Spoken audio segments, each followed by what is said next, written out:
Hello and welcome to the EV Cafe Takeaway, that podcast focused on the zero emission future that we all hope for. And every week I get joined by one of the wonderful members of the team. And this year we've got the SAS, Sass. She is in the house. How you doing, Sarah? This isn't my first one this year, but yeah, I'm delighted to be here. Yeah, it's like year, but if you miss me that much, I'll take it. I'm delighted to be here with you, Paul. I listen to every episode you ever record, so it's always a pleasure. And this particular guest, I have been chasing for a while, so I'm delighted that we're all together.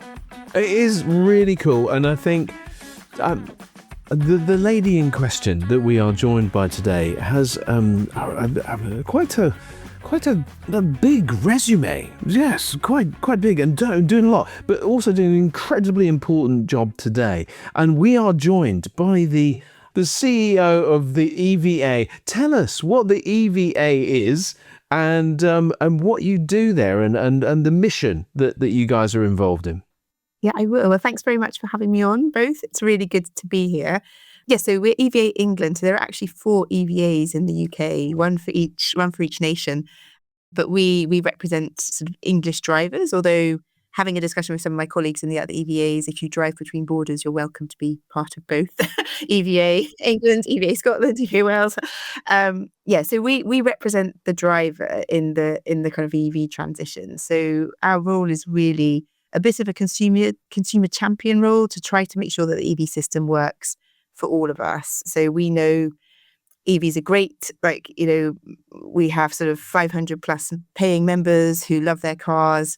However, EVs at the moment are still really great if you have a driveway, if you have the money, and if you don't have a disability. If you don't have a driveway, if you don't have the cash, and if you do have a disability, then the system isn't quite working for everyone. And it's our job to try to both raise the profile of how great these cars can be, but also kind of campaign for government regulatory change and industry change to make sure that the whole world does work for them and that they can transition to the future of the car industry, which is electric.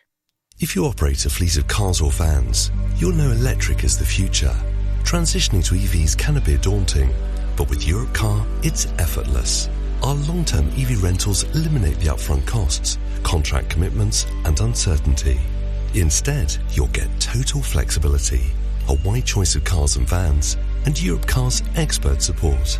So, make the switch without the stress and experience Europe Karma. Search Europcar Business. There's no one better for the job, Vicky. You have this wonderful ability to bring something that feels complex to some to make it really simple for others. And I only just joined. I can't believe I've known about the EVA for so long, and only a month ago joined. It's like 10 quid. And already I've been invited to town halls where I get to hear from people who work for EVA England or for other driver representation who can answer all my questions. And there's a really sort of jolly newsletter that comes out. But as you say, it's not just EVA England. It's also EVA Wales, it's EVA Scotland. And so what you're really trying to do is galvanise that driver's voice, get more bums on seats to see if EV could really work for them. But this wasn't your first rodeo. Can you tell us a bit about where you were before EVA England? Because I think a lot of people have known you from your previous role as well. Yeah, so I spent a long time in government, mostly in the Department for Transport, on transport policy. But the last 7 years, very much focused on transport decarbonisation, where I did 3 years as head of what was then OLEV with Natasha Robinson. So she's also, I think, another big name in the industry, possibly bigger than mine, actually, because she outlasted me and stayed on after I sort of vamoosed off. So yeah, Natasha and I were the kind of senior officials that were there when we put the original 2030 target in place, end of sales target for petrol and diesel. We also kind of did a lot of the groundwork for what is now, was the Rapid Charging Fund, which has now morphed probably into something else entirely around EV charging infrastructure, and some of the groundwork for what is now Levi, and set up the AV Act 2018, which was the first kind of big kind of consumer protection act around the electric vehicle world. So I think, we were sort of there in the kind of mid days of what I say is kind of OLEV, really trying to think about the mass market and what needed to happen then. I have to say, though, I think I left that sort of policy world for a couple of years. I went off to do some EV advice for the Energy Systems Catapult, and then I went into the aviation world for a bit. And when I came back, the EV world has it's massive now. So, there are so many more companies, there are so many more people working in the sector, which is really good to see. But I sometimes think that although I spent a long time in it and have a good CV on EVs, I'm probably not as well known as maybe some who've been around in the last sort of five or 6 years when it really started to sort of bloom. So it's actually really good to be back. And yeah, as you say, so just to try to raise the profile of the driver's voice, which I was surprised when I started this job, how low down I felt it was, kind of given some of the groundwork that we did back in OLEV to try to make sure that consumers were protected in this industry and that their needs were met. So yeah, it is good to be back to try to rattle the cages a bit. You did an amazing job. Rattle the cages and ruffle the feathers indeed. And the work that you did back there in OLEV, OZEV, as many people know it, the Office for Zero Emission Vehicles, used to be called Office for Low Emission Vehicles, because it encountered lots of different types of vehicle within that fund. And I benefited it from myself. 7 million, in fact, went in locally in the west of England. And a lot of that infrastructure was vital in proving to businesses and individual drivers that EV could be for them, even at a time where EV was hard. And I agree with you. I jumped the fence 3.5 years ago now from installing hardware and working for charge point operators into what is now the software and payments that fulfills that need when drivers encounter a charger. And you and I just last week did a wonderful webinar with the REA, the Renewable Energy Association. So Matthew Adams, who's also been a guest on the EV Cafe podcast, we heard a lot of his secrets. I recommend you listen to that episode. It's a lot of fun.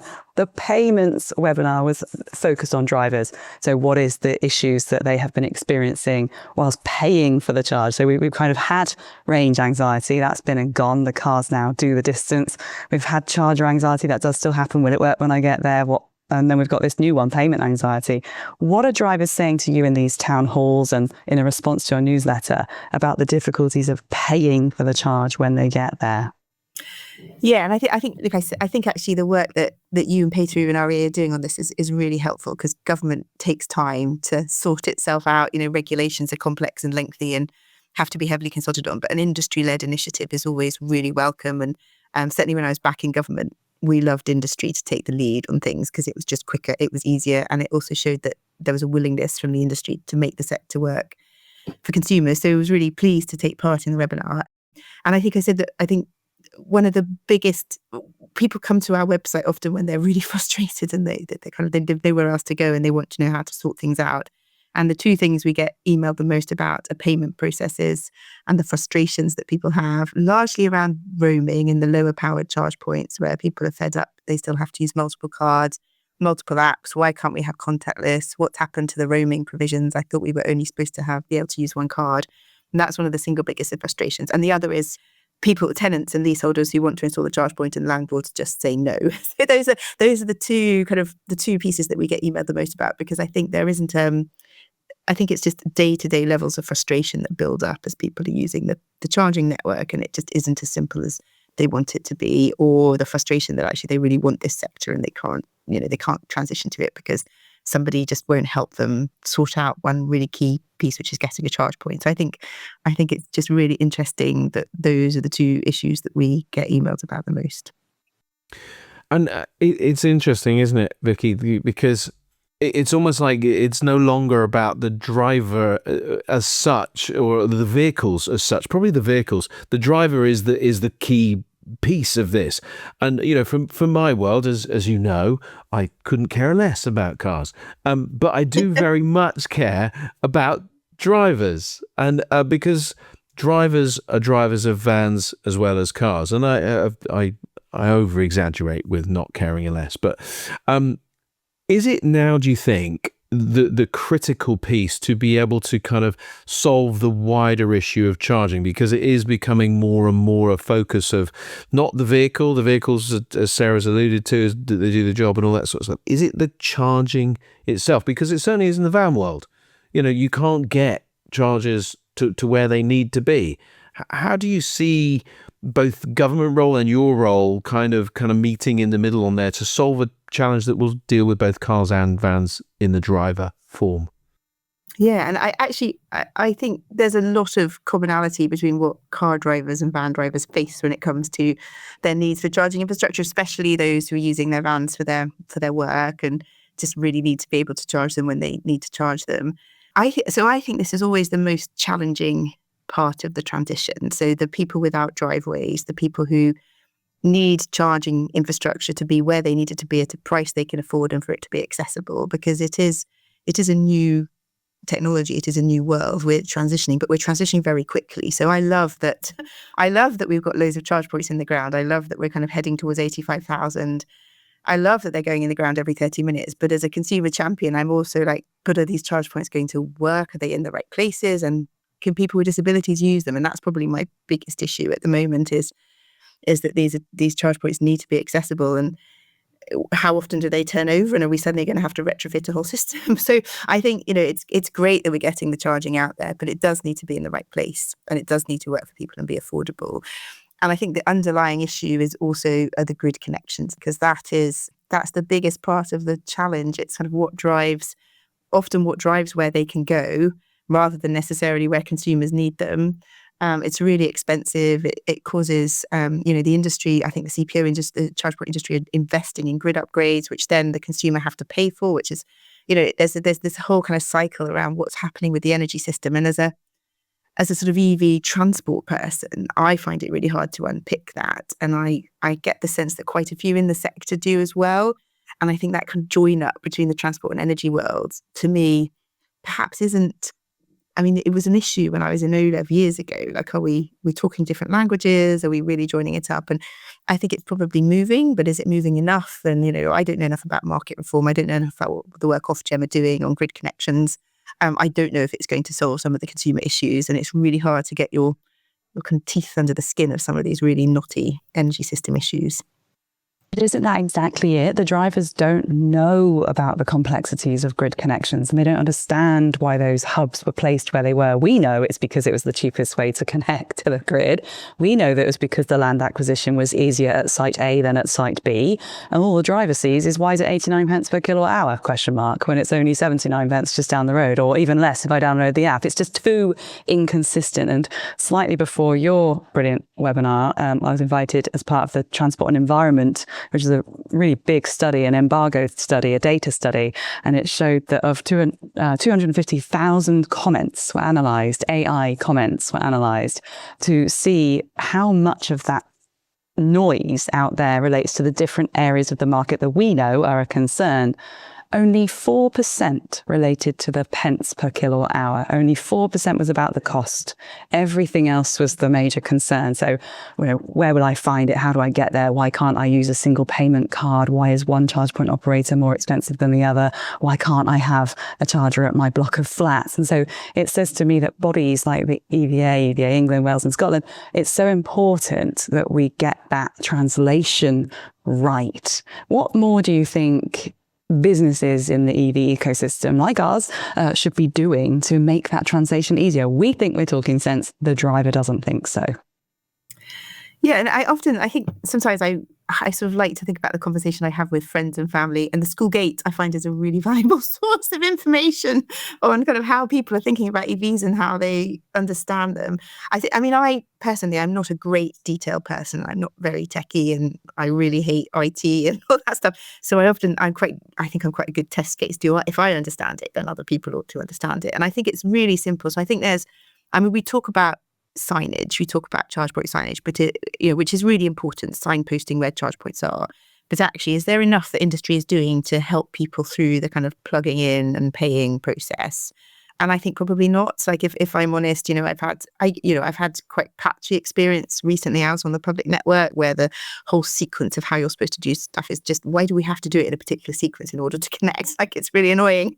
But also I was talking with somebody about the language. So I know we all used to fuel pumps. I know we were all used to kind of pulling in petrol stays, and I was talking with somebody about kind of pre-authorizations, and but actually, if we've got the language right, the charge point, what does it actually mean? Because it happens in the wet fuel market, I'm told, but it's done in a different language. Everyone's used to it. Everyone understands it. Why can't we use that same language in the charge point world so people understand what it is they're paying for and when they're paying for it?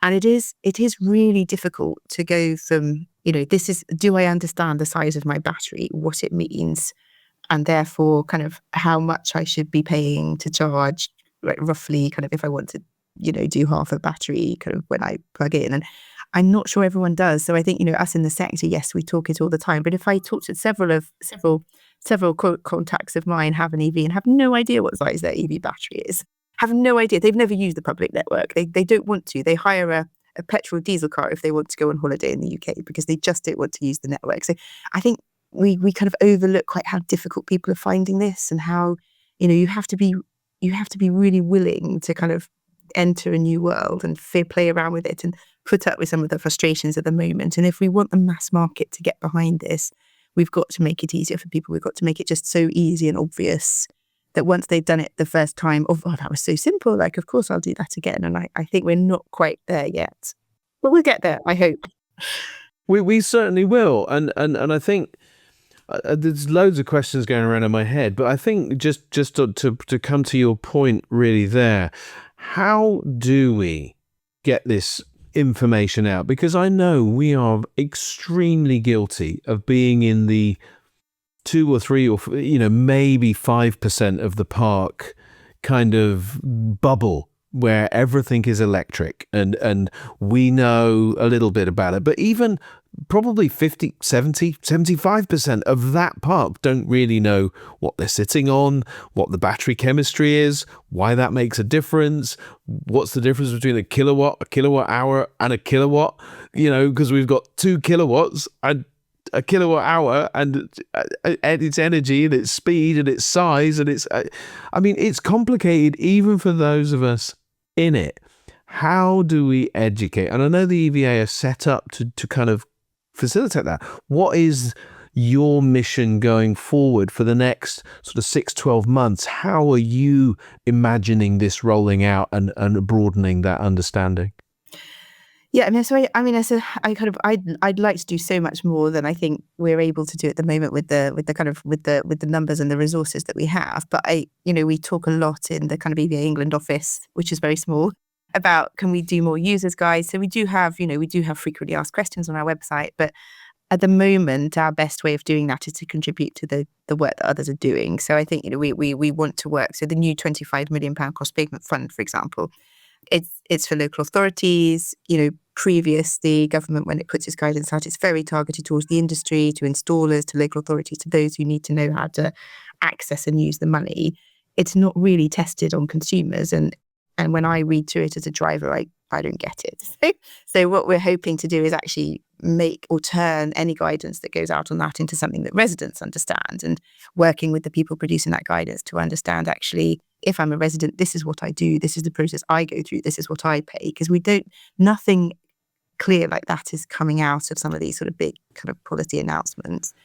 And we do explain, as when, we did an explainer on the electric car grant, because, there's so much confusion about what it meant. And I think partly perhaps because I was there for the old plug-in car grant, it's just actually, this isn't as difficult a process for the driver. You turn up to the dealership, they sort out the back office stuff, you pay the price minus the discount, and they sort it out for you. So trying to get people to understand they don't need to get their heads around all of this. They just need to understand what models are available for that discount price. Are they at a level they can afford? And then the dealership will do the rest. So I think it's just trying to translate it into driver speak. And as I say, where we know about stuff, we can contribute and we can work with people and make sure it kind of covers that resident or kind of driver angle.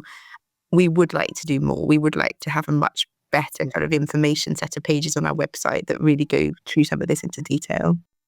And we are much more familiar with the viral post that goes out that everybody starts talking about, aren't we? I mean, we probably all can think of one that went like round the world a million times. Highly inappropriate to mention on this. However, how do we go viral? Because that is seemingly the only way that we can get information out there. Because I wanted to ask you a slightly sensitive question. The government have just spent 600 and whatever it is million on arguably something that nobody really asked for. They've also put 30 odd million into depot charging and other things like that, which it's okay, maybe a drop in the ocean, but okay. And the 25 million you've said about going across pavements, could some of that money have been taken, and again, it's one of the things that we've been asking for, that government, instead of just throwing money out there, should kind of create content and, kind of get information out there. One, do you think the money was well spent or is being well spent? And two, could we invest from a government perspective in a nationwide information front offensive? That's the word I was looking for.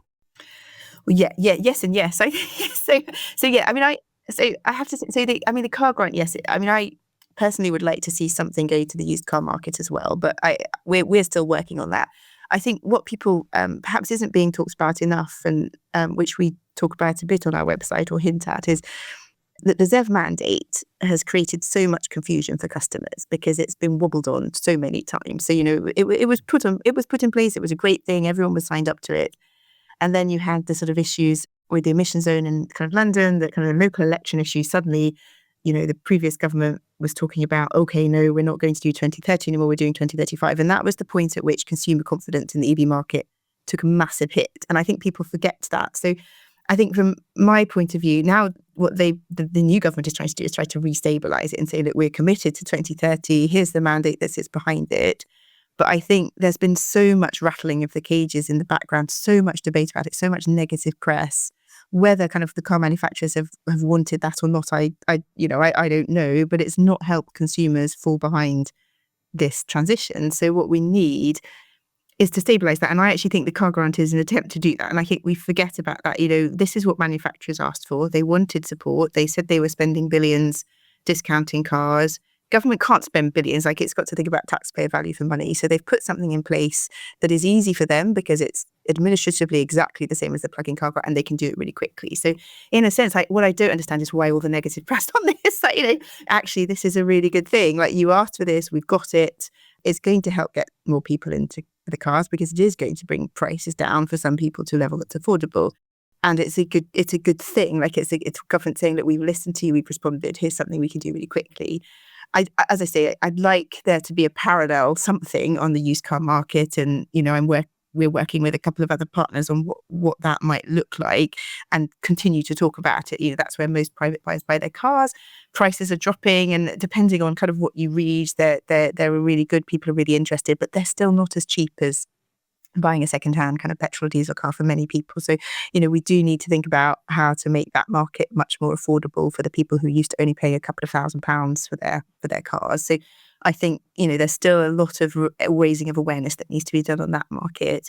And I think the charging stuff, it's not as much. It's really good. I think just the focus on cross-pavement for financial incentive is really important because it makes local authorities think more seriously about it as an option. And we know it won't work for everyone, but it does allow some people access to cheaper charging rates, and that is really important. So, I think there's a real will in government to try to tackle some of the big issues and try and get there.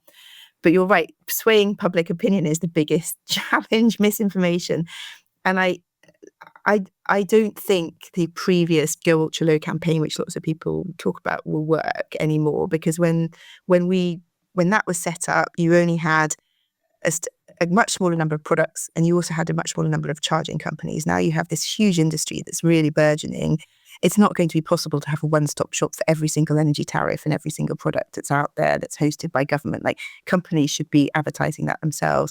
But can government do some kind of paid-for media that goes out and kind of just says these are really good cars? Yes, they probably can. And I do think there are some conversations around that. As a consumer body, we'd like a bit more focus on dealerships as well and point of sale. So there's that kind of, once people are interested and they start talking to dealerships and salary sacrifice schemes, they don't often hear what they want to hear at that point. There's a lot of misinformation at that point. So I think hitting that sort of strategic comms kind of level of, let's tell everyone how great these cars are. And then actually the details, actually, what do I need to know when I buy the cars is also equally important. And I think influencing both of those levels is going to be really important, and something we would like to do more on as well in terms of our work with dealerships and educating people at that point of sale. Well, we are well up for it. We had a really cool idea on a webinar once. EV Cafe is proud to be sponsored by Europcar. And I suggested to Tom Middleditch, who's sort of marketing team there, leading a lot of the incentives they do, wouldn't it be cool if you could partner someone like Europcar with dealerships to say, if you hire this vehicle for 2 weeks, 3 weeks, you will get the cost or near to cost parity off the final price of the same car or another EV, should you then buy from us. So the cost is baked in, but it's just a really risk-free way of a driver. Do you think dealerships are A, doing enough, and B, have got enough support? Yeah, I mean, I think some probably do know this stuff, and I've sort of I know there's been some mystery shopper kind of rounds of dealerships lately. There's one really near us who you walk in and they know a lot about the cars. Unfortunately, not as much as myself and my husband, but enough to sell to somebody who doesn't know this sector at all and is stepping into it for the first time. And they gave a lot of good advice around taxation. I think probably I'd say the majority don't. And I think, we talked a bit about charging, allowing people to go away with a better understanding of what that means, for them to understand, well, if you have a driveway, you'll be charging mostly on that. You charge roughly this number of times a week. If you're using the public network, this is how you use it. Did you know? I think just that kind of basic education probably isn't going on. Like, what does the battery mean? Like, how do you look after your battery? Like, I hear a lot about, we've got some brilliant stats. The batteries do really well most of the time, but not if people are not looking after them. If people are sitting on rapid chargers, charging to 100% all the time, then their battery is going to degrade much faster than the stats suggest. And when they hit the second-hand market, we hear about a lot of problems now coming through where people that sort of put cars on the second-hand market where the battery is degraded to such an extent that, the car is, it's just not the same car that they had signed up to buy.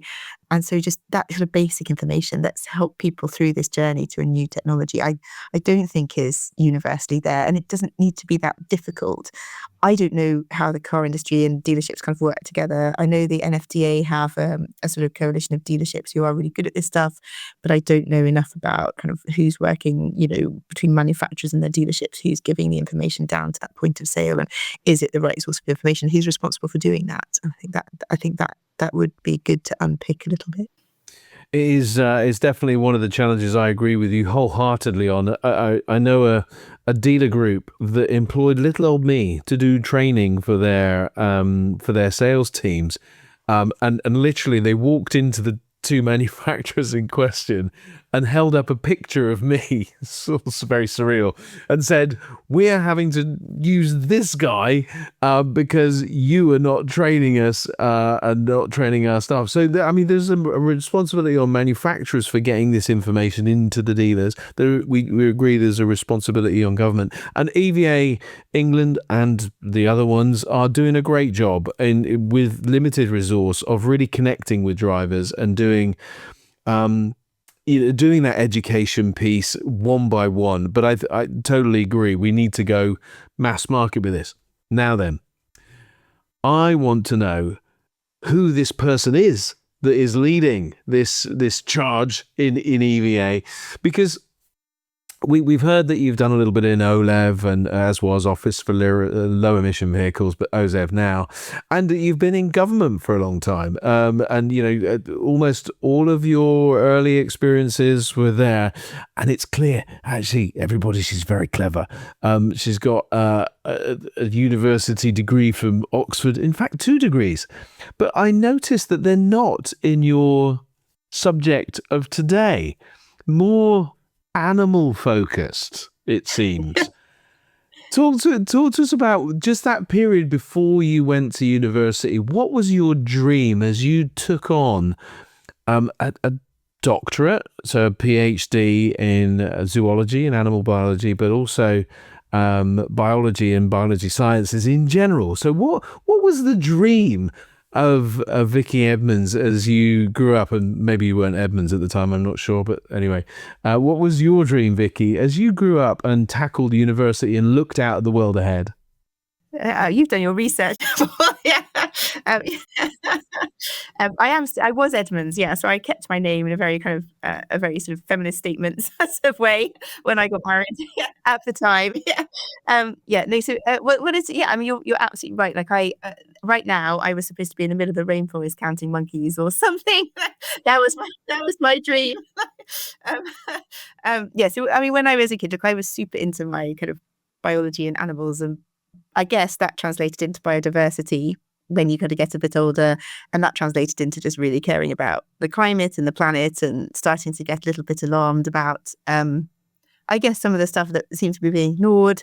I think somebody once showed me that horrible graph of carbon emissions suddenly shooting up, and I think, I thought I really need to work on this when I'm older.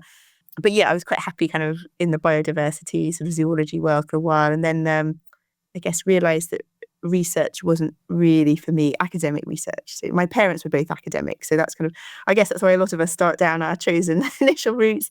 I didn't know, to be really good at research back then, I think you had to be working on, something that was to do with cell biology, not counting monkeys in rainforests. So I think, and somebody suggested I apply for the civil service. They said, actually, you can bring your scientific kind of knowledge to that world. And so I said, I'll give it a go. Had no real interest in politics at the time or anything like that.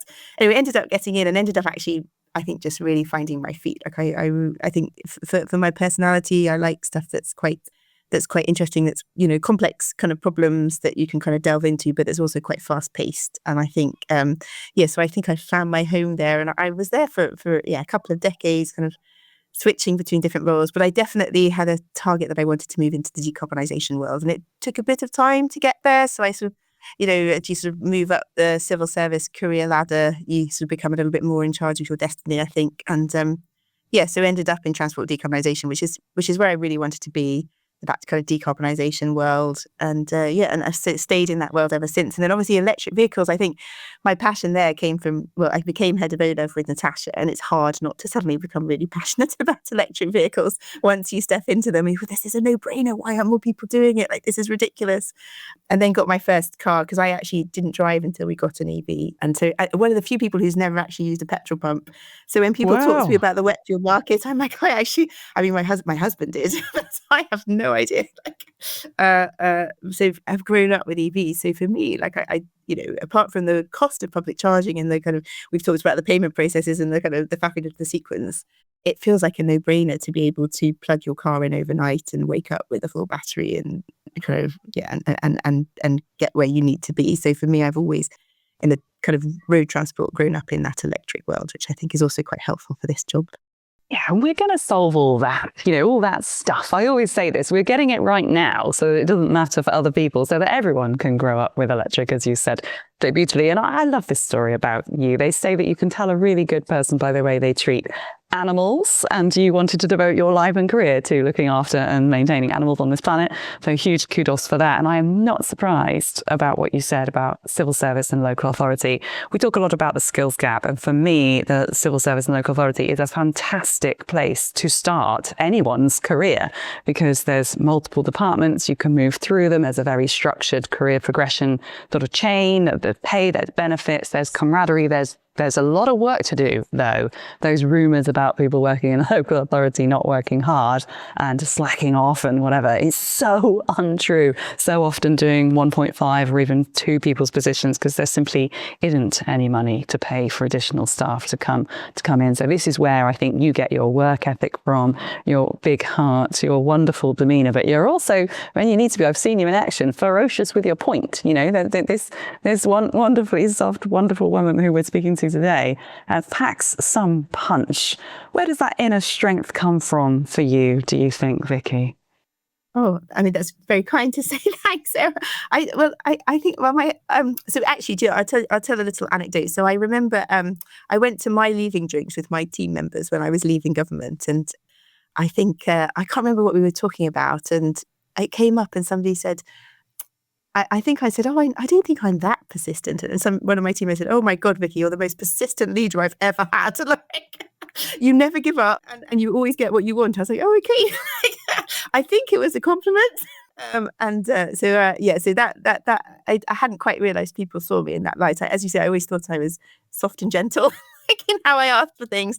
Maybe I just make it a pain, but I do think I do like to get my way. I do like to in my own way. Like, I don't necessarily think I have the same approach as other people, but if I think something is the right thing to do, then I like to try to pursue it, and I try to make sure that we're doing the right thing in any way that we can. And I think actually as a woman, I think it's really interesting being a woman when you kind of have grown up in the transport world, which is a largely male-dominated world. As you say, you do have a different way of doing things, and it doesn't mean that it's not as good, and it doesn't mean you can't get the same stuff done.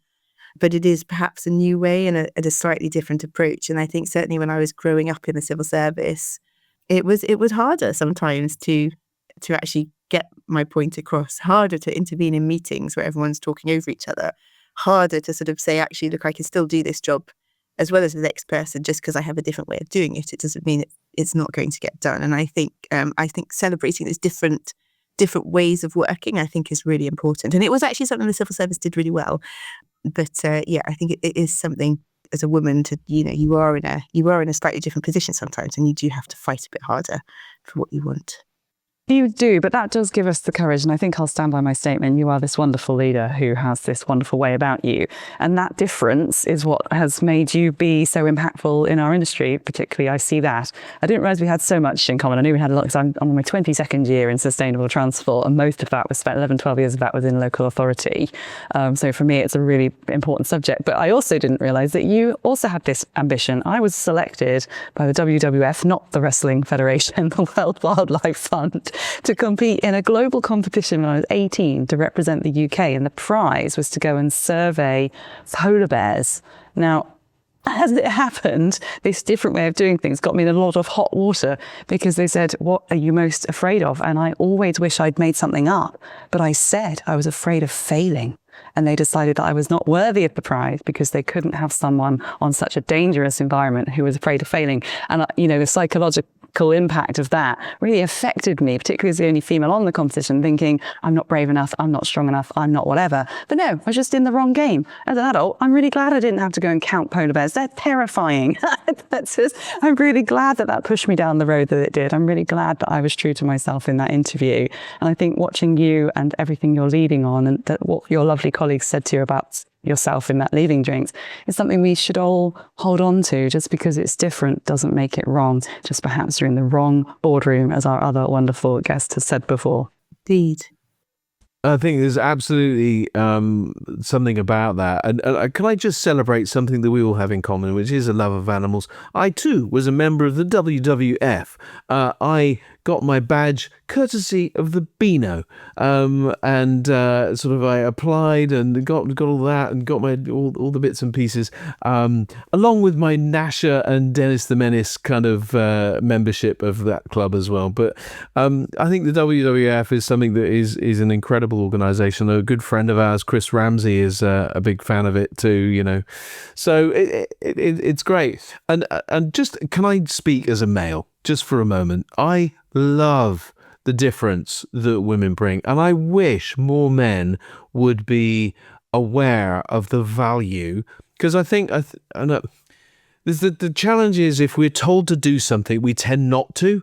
But if we, I just wish we could kind of open. Some men do need, and I observe in many a meeting where sometimes it's happening less, and I'm really happy to see that, where men either won't engage with women, look at women, as they're talking or as they're speaking to the room. They'll just look at other men, or they'll address men, or they won't ask a woman a question. And the difference we need to celebrate, because you bring huge value in a different way. And I think it's that difference that is the real value that we have. Anyway, soapbox off, and we'll see that. But it's great. And I love what I'm seeing, Vicky, just from my perspective and observing you and the way that you've come across. Just as we've talked about your journey, I've seen this engine room that is in there, this passion, and quite a joyous passion as well. I love the laughing that kind of came along with that big smile, because I think, joy is where we get our strength often. And it seems that, making this difference and driving the change towards decarbonisation really is your engine room. And it's exciting. What do you see the future being for you? I think that's such an interesting question. I guess so. I mean, I have a young family still, and I think a lot of my career decisions in the last few years have been centered around them, especially with one daughter who has a few kind of struggles. So I sort of look. I'd love to do this job, for as long as they'll have me, as long as I can keep EVA England doing some really good work.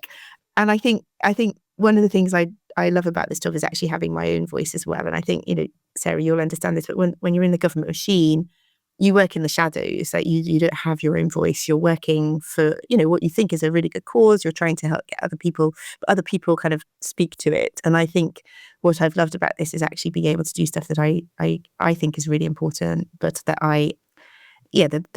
and I can make a difference. And I do feel in the last 7 months since kind of taking on this role, I feel like I have actually, we are making a difference. We are changing things. We are kind of raising the profile of drivers. We are, some of the things we've asked for from government, we're starting to see come through. And I think that's just really, really satisfying. And so as long as they have me, I'd love to do this role. And then I don't know, I'd love to stay in the EV sector, regardless of what happens in my family life in the coming years. So I think, but I'll cross that bridge, I think, when I come to it.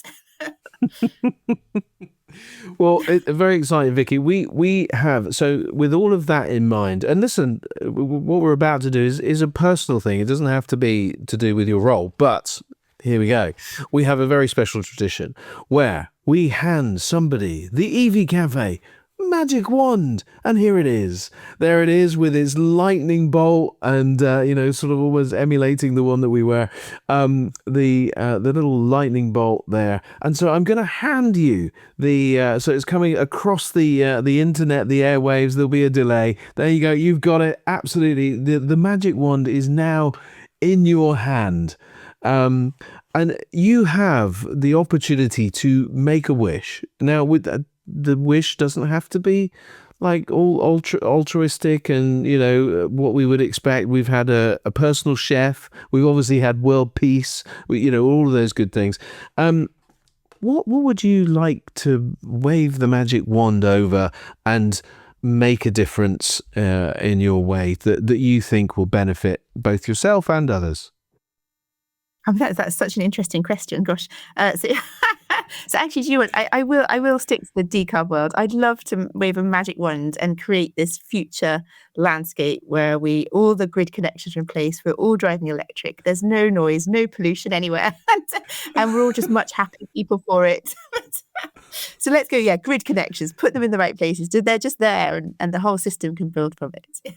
That's probably fantastic. Very boring. No, it's not, because I love the silence bit. Sarah, I don't know about you, but for me, the silence of EVs, noise, just like negative noise, can really stress levels, road rage, all that. We'd be happier people. Hello, is that right, Sarah? What do you think? I'm very lucky at Poster. I get to travel quite a lot, and it's really notable when you go to a city that's way more advanced than we are here in the UK. I'm particularly thinking of Amsterdam.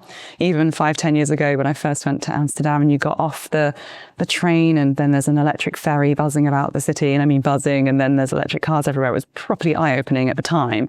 And the other marked improvement I've seen with not just the silence, of course, I do this for air pollution. There's all sorts of science behind the electric vehicle revolution, and there's lots of naysayers and lots of difficulties, and all of that stuff goes away when you say, but what about the clean air?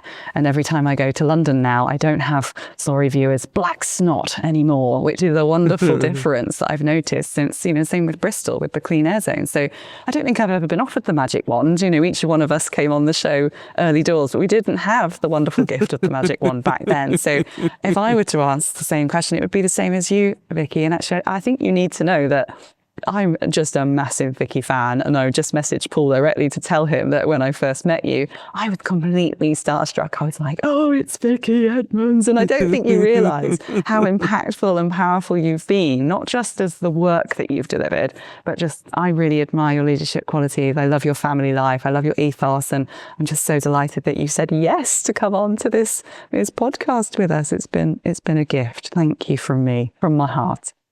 Thank you. It's always very lovely to hear. Thank you.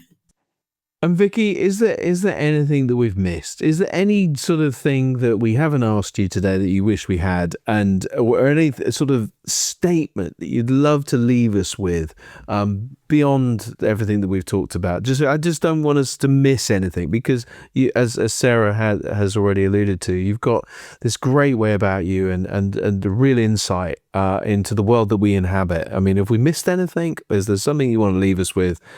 Give us your final thoughts.